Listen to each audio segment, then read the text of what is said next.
পয়লা বৈশাখ তো চলেই গেল, কিন্তু আমি আবারও বৈশাখী শাড়ি কিনতে চলে গেলাম, কারণ আমার বৈশাখ এখনো শুরুই হয় নাই। আমার পয়লা বৈশাখ হবে 20 তারিখে সবার সাথে এক ছাদের নিচে। 20 তারিখে মানে এপ্রিল মাসের 20 তারিখে পয়লা বৈশাখ পালন করব বলেই এতদিন বৈশাখে কোনো কিছু আয়োজন করি না, শাড়ি কিনাও হয় নাই। আসসালামু আলাইকুম এভরিওয়ান, কেমন আছো তোমরা সবাই? আলহামদুলিল্লাহ আমি ভালো আছি।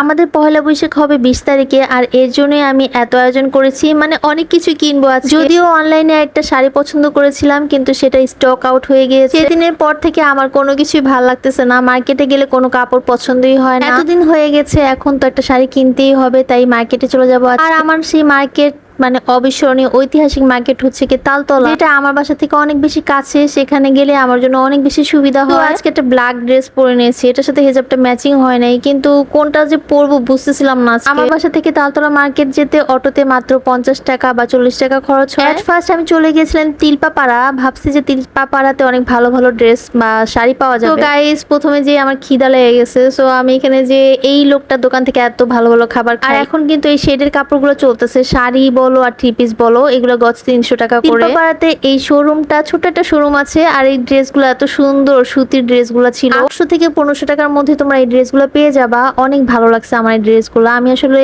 এটা কিনি নাই, কারণ আমি শাড়ি কিনবো। অনেক ঘোরাঘুরি করেও তিলপাপাড়াতে কোনো একটা শাড়ির দোকান পাই না। এই ভাইয়াটার দোকানের খাবার এত মজা, আর এত কম দামের মধ্যে ভালো ভালো খাবার পাওয়া যায়। এই খাবারগুলো ছিল সবগুলো হোমমেড। এই ভাইয়াটার ওয়াইফ এগুলো বিক্রি করে। অন্য একটা ভিডিওতে আমি তোমাকে ডিটেলস দিয়ে দিব। কিন্তু তিলপাপাড়াতে তোমরা যদি কেউ যাও, অবশ্যই এখান থেকে খাবার খাবা, অনেক বেশি মজা। একটা ঢুস খেয়ে তারপর চলে গেলাম এখান থেকে আবার তালতলা মার্কেটে। আর যেতে যেতে এত ভালো লাগতেছিল, এই অটোটা এত সুন্দর, একদম ওয়াটারি অটো। সরি গাইস, মানে ওয়াটার কালারের অটো অবস্থা আমি বলতেও পারতেছি না। নেক্সট তালতলা মার্কেটে যে আমি অনেক শাড়ি দেখতেছিলাম, এগুলোর মধ্যে ছিল, এগুলোও ছিল সুতি শাড়ি দেখতেছিলাম, কিন্তু আমার এত গ্যাঞ্জামা শাড়ি পছন্দ হয় না। আমি একটু হালকা পাতলা পছন্দ করি, মানে অনেক বেশি প্রিন্ট থাকে এরকম শাড়ি আমার পছন্দ না। মানে আমি হালকা খুঁজছিলাম। এই রেডটা কি সুন্দর, এই সাদাটাও ভালো লাগছে, কিন্তু আমি চাচ্ছিলাম না এরকম কিছু পড়তে। আমি চাচ্ছিলাম হোয়াইটের মধ্যে রেড থাকবে। তো আমি অনেক দোকান ঘুরতেছিলাম, যেখানে যাচ্ছি এই শাড়িটা যে কি যে সুন্দর ছিল, এটার দাম 2500 টাকা চাইছে গাইস। আমি এত সুন্দর দাম বলছি, তারপর লোকটা আমাকে শাড়িটা দেয় নাই। আমি খুব মন খারাপ করে এই দোকান থেকে বের হয়ে গেছি। কিনতে পারবো না তো কি হয়েছে, পয়লা একটু শখ মিটা নিলাম, এই যে ভিডিও করে নিচ্ছি, কি যে সুন্দর ছিল শাড়িটা। নেক্সট টাইম ইনশাআল্লাহ এরকম একটা শাড়ি আমি কিনবো। কিন্তু তোমাদের কাছে একটা প্রশ্ন, আমার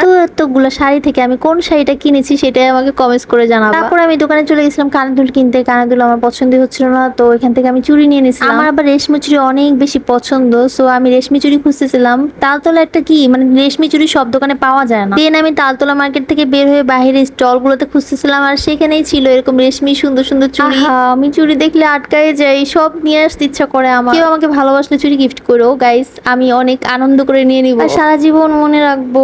এখনো পর্যন্ত কাশ্মীরি চুড়িগুলো কিনতেই পারি নাই, কারণ ওগুলার প্রাইস ছিল 300 করে। আমার গলা শুকায় গেছে, এত গরম মার্কেটে। তো আমি একটা আইসক্রিম কিনে নিয়েছি, আর এই জর্দাটা আমি ওই দোকান থেকে কিনে নিয়েছিলাম ওই ভাইয়াটার কাছ থেকে। আর এই জর্দার প্রাইস ছিল মাত্র 20 টাকা গাইস। আর আমার আম্মু জর্দা খুব বেশি পছন্দ করে, তাই নিয়ে আসছি। টাটা।